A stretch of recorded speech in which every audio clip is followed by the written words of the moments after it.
कहाँ गई थी कांग्रेस हाईकमांड? इसी तरीके से बाद में किया।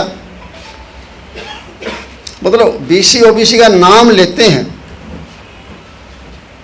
जब 2019 में 10 सीटें लोकसभा की हार गई थी कांग्रेस पार्टी, चलो हर चीज चलती रहती है, लेकिन उनके दिमाग में सिर्फ यही रहा कि हम रोहतक आ रहे हैं। और उसके बाद राज्यसभा का चुनाव आया 2020 में, अगले साल ही आ गया। ये वक्त होता है पार्टी के लीडर को एडजस्ट करने का होता है। आपके पास एससी की लीडर की कमी नहीं थी, आपका बीसी की लीडर की कमी नहीं थी, आपने क्या किया? आप तो रीजनल पार्टी भी नहीं रहे। किसको चुनाव लड़ाया राज्यसभा? किसको भेजा राज्यसभा? अपने बेटे को भेजा। इससे पहले आपने देख लिया। मैं एक रीजनल पार्टी का उदाहरण देता हूँ और एक नेशनल पार्टी का उदाहरण देता हूँ। चौधरी ओम प्रकाश चौटाला जी दड़बा से एमएलए बने थे जब सीएम थे, जब विद्या देवी जी का इस्तीफा दिलाया था। हालांकि उनकी राजनीति में कोई रुचि नहीं थी। चौधरी जगदीश जी बेनीवाल जी, उनका मर्डर हो गया था, उनकी जगह उनको लड़ना पड़ा और अच्छे वोटों से कुछ जीतते थे। उसके बावजूद जो है ना, चौटाला साहब ने उनको राज्यसभा में भेजा। उनकी कोई दिलचस्पी नहीं थी। अपने बेटे को भेज सकते थे, अपने भाई को भेज सकते थे। और इधर देखो आप,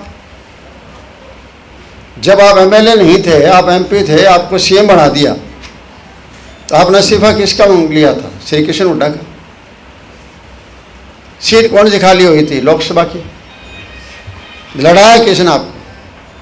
सीधा हवाई अड्डे से अपने बेटे को लिया है और लोकसभा का चुनाव लड़ा दिया। श्री कृष्ण जी हुड्डा जी बेचारे आखिरी दम तक मरते मरते जो है ना, उनको जिस तरह उनको दिया गया, कष्ट दिया गया, वो लोग कैसे माफ करेंगे? ये ऐसी व्यूहरचना लग रहे थे सारी की सारी।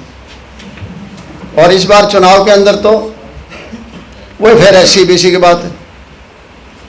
2 हेलीकॉप्टर घर से प्रचार चलते थे। पहले तो टिकट चोरियां की गई,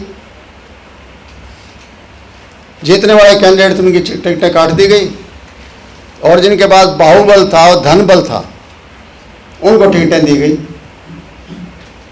और घर से 2 हेलीकॉप्टर चलते थे, किसी दूसरी जाति को तो नहीं जाने देते थे।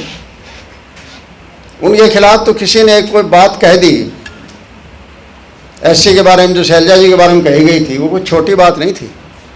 आप उस प्रचार को रोकते, आप कहते हम केस दर्ज करवाएंगे। वो हमारी सम्मानित नेता है।